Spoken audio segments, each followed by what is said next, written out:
Europe সেরার মঞ্চে এবার হার দিয়ে যাত্রা শুরু করেছে বার্সেলোনা। গত বৃহস্পতিবার মোনাকোর মাঠে শুরুতে 10 জনের দলে পরিণত হয়ে তারা হেরে যায় 2-1 গোলে।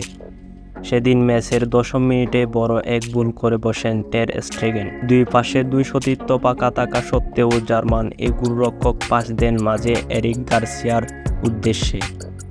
পিছনে তাকুমি মিনামো বলের দখল নিতে এলে এরকম বাধ্য হয়ে তাকে ফাউল করে বসেন স্প্যানিশ ডিফেন্ডার। সরাসরি লাল কার্ড দেখে মাঠ ছাড়েন গার্সিয়া। টের স্টেগেনের ভুলের মাসুল দিতে হয় বার্সেলোনাকে। ওই ঘটনা 6 মিনিট পরই প্রথম গোল হজম করে স্প্যানিশ ক্লাবটি।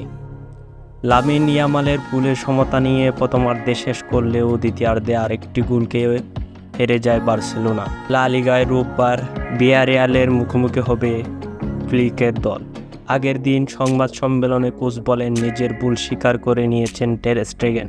আমার মনে হয় এটা মার্কেন টের স্টেগেনের সামর্থ্যের একটি জায়গা, তার পা থেকেই আক্রমণে ওঠা, এটা তার শক্তি। আমরা গোলরক্ষক থেকে গুছিয়ে আক্রমণ শোনাতে চাই এবং কেবল লং পাস দিয়ে নয়। সে নিজের ভুল স্বীকার করেছে। আমরা সবাই মানুষ এবং সবাই ভুল করি। নিজেদের ভুল থেকে শিক্ষা নিতে হবে। আশা করি পরের বার তারা সুস্পষ্ট নির্দেশনা পাবে। যা হওয়ার হয়ে গেছে, সেটা তো আর বদল করা যাবে না, তাই এটা নিয়ে ভাবার কিছু নেই।